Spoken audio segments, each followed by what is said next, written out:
दुनिया भर में इतिहास की किताबों में पूर्व के मैनचेस्टर के नाम से प्रसिद्ध शहर कानपुर अपनी अनोखी विरासत, संस्कृति और धरोहर के साथ वर्षों से आकर्षण का केंद्र रहा है। कानपुर भारत के स्वर्णिम आभा मंडल की ऐसी धरती है जिसने देश की स्वाधीनता के सपनों को सींचा और ज्ञान की गंगा को राह दिखाई, क्रांति की अलख को आभामय किया और विचार की धन संपदा को अंत्योदय तक लाने का सपना साकार किया। प्राचीन भारत में पठन, पाठन और शिक्षण गुरुकुलों में होता था। छात्र अपना घर छोड़कर गुरुकुल आश्रम में रहकर शिक्षा ग्रहण करते थे। बाद के काल में तक्षशिला महाविद्यालय की स्थापना हुई। इसके बाद बना नालंदा अपने समय में विश्व का सबसे बड़ा शिक्षा केंद्र बना। गुरुकुल और महाविद्यालयों की परंपरा भारत में अंग्रेजों के आने तक चलती रही। हालांकि मुगल काल में इस परंपरा में मदरसे भी जुड़ गए, लेकिन मदरसे भी गुरुकुल परंपरा में ही माने गए। वर्ष 1959 में राधा कृष्णन आयोग ने कानपुर में एक विश्वविद्यालय की स्थापना का सुझाव दिया। इसके पीछे सोच यह थी कि आगरा विश्वविद्यालय का बोझ बढ़ता जा रहा था। लोकप्रिय मांग को पूरा करने और आगरा विश्वविद्यालय के बोझ को कम करने के लिए उत्तर प्रदेश सरकार ने राज्य विधानमंडल में पारित एक अधिनियम के तहत 1966 में कानपुर विश्वविद्यालय की स्थापना हुई। बाद के वर्षों में इसका नाम बदलकर छत्रपति शाहू जी महाराज के नाम पर छत्रपति शाहू जी महाराज विश्वविद्यालय कानपुर हो गया। यहाँ की ज्ञान संपदा ने दुनिया को एकांत मानववाद की दीक्षा से संक्षिप्त तो किया ही, साथ ही युगांतकारी पत्रकारिता की आकांक्षाएं भी पल्लवित की हैं। अवतरण के इस प्रभाव में अगर शहर के सबसे प्रभावशाली प्रतीक को देखा जाए तो निसंदेह यहाँ का छत्रपति शाहू जी महाराज विश्वविद्यालय हम सभी की सराहों पर है। ज्ञान, प्रतिभा, विचार और दर्शन के कई साक्षात और सशक्त हस्ताक्षर इस विश्वविद्यालय के नामधारी रहे हैं। अंत्योदय के प्रणेता पंडित दीनदयाल उपाध्याय, आजाद शत्रु अटल बिहारी वाजपेयी, देश के पूर्व राष्ट्रपति महामहिम रामनाथ कोविंद का नाम इस विश्वविद्यालय की धरोहर सूची में है। छोटे से भवन से अंकुरित हुआ ये विश्वविद्यालय वर्तमान में 264 एकड़ की विशाल भूभाग पर अनेकानेक विद्वानों के द्वारा दी जा रही शिक्षा दीक्षा के लिए जाना जाता है।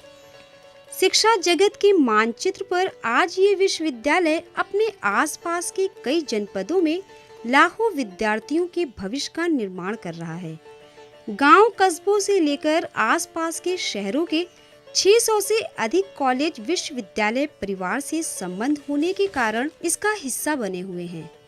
अकेले विश्वविद्यालय परिसर में ही कला विज्ञान, वाणिज्य विधि, अभियांत्रिक चिकित्सा, समाज विज्ञान साहित्य, पत्रकारिता प्रबंधन, ललित कला, कृषि विज्ञान और शारीरिक शिक्षा विभाग समेत अनेक पाठ्यक्रम स्नातक एवं परास्नातक स्तर के साथ शोध के स्तर पर संचालित किए जा रहे हैं। नए नए पाठ्यक्रम का सृजन एवं नवीन विचारों का संग्रहण तथा तकनीकी व आधुनिकता के सभी सफल प्रयास विश्वविद्यालय के एकेडमिक जीवन शैली का हिस्सा बने हुए हैं। वैश्विक स्तर पर सार्वभौमिक उत्थान के लिए नित नए साझा प्रयास, जी तोड़ मेहनत एवं नवाचार के लिए प्रतिबद्ध विश्वविद्यालय का वर्तमान स्वरूप माननीय कुलपति प्रोफेसर विनय कुमार पाठक की सोच का ही परिणाम है, जिन्होंने अपनी दूरदृष्टि, कुशल नेतृत्व क्षमता एवं विचारशीलता के साथ नवाचारों को अपनाने की कुशलता से विश्वविद्यालय के ऐतिहासिक स्वरूप को बनाए रखने के साथ उसे आधुनिक तकनीकी कौशल के समन्वय से भी जोड़ दिया है। समाज उपयोगी पहल, जन जागरण के विषयों के साथ साथ विश्वविद्यालय ने जन सरोकार के अनगिनत विषयों पर जागरूकता अभियान के कार्यक्रम, संगोष्ठी, नवाचार के माध्यम से अपनी महती भूमिका निभाई है। विश्वविद्यालय के प्रथम शिल्पकार तत्कालीन कुलपति आचार्य युगल किशोर ने शिक्षा के गौरवपूर्ण संस्थान को शहर के एक मोहल्ले में किराए के कमरे से शुरू किया था। विश्वविद्यालय के द्वितीय शिल्पकार और द्वितीय कुलपति राधा कृष्ण के प्रयासों से इस विश्वविद्यालय को कल्याणपुर में अपनी जमीन और अपना भवन मिला। एक किराए के मकान से अपना सफर शुरू करने वाला यह विश्वविद्यालय अपने शैशव काल से मुक्त होकर तरक्की और सफलता के लिए नित नए आसमान को छू रहा है। इस जीवंत और मूर्त संस्थान का स्थापना दिवस हम सभी के लिए गौरव का क्षण है। ज्ञान दर्शन की इस विरासत के 58वां स्थापना दिवस हम सब इसके साक्षी बन रहे हैं। 58वां स्थापना दिवस के इस उत्सव के मौके पर हम विश्वविद्यालय परिवार उन सभी शिल्पकारों को प्रणाम करते हैं जिनके भागीरथ प्रयासों से, जिन शिल्पियों के गढ़न और गठन से यह विश्वविद्यालय अपनी स्वर्णिम आभा बिखेर रहा है, सफलता के नित्य नए सोपानों को पार कर रहा है और शिक्षार्थ आने वालों को सफल होने, तरक्की करने और देश सेवा के साथ समाज सेवा के लिए प्रेरित कर रहा है।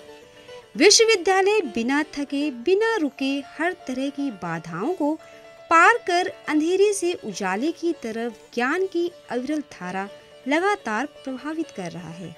ठीक उसी तरह जैसे गंगा बिना थके, बिना रुके, अविरल निश्चल रूप से कल कल करती बहती जा रही है, बहती ही जा रही है, गोमुख से गंगा सागर तक का सफर निरंतर करती जा रही है।